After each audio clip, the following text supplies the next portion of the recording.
తెలుసా, సాతాను కూడా సంఘానికి ఒక ప్రేమ నేర్పించాడు. మనకు తెలియకుండా వాడు మనలో విషం పెట్టాడు.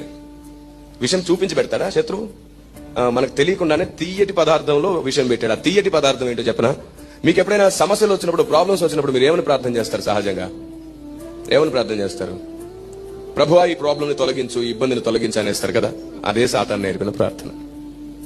ఏమిటండి అంత మాట అన్నారు అంటే చెప్తాను మీకు. ఏదైనా ఒక సమస్య దేవునికి తెలియకుండా నీ జీవితంలోకి వస్తుందా?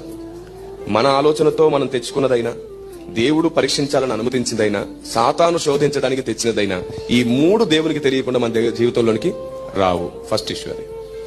దేవునికి తెలియకుండా తలలో ఒక వెంట్రుక కూడా అని బైబిలే సెలవిచ్చింది. అలాంటిది ఒక ప్రాబ్లం మీ జీవితంలోనికి వచ్చినప్పుడు దేవునికి తెలియకుండా ఉంటుందా?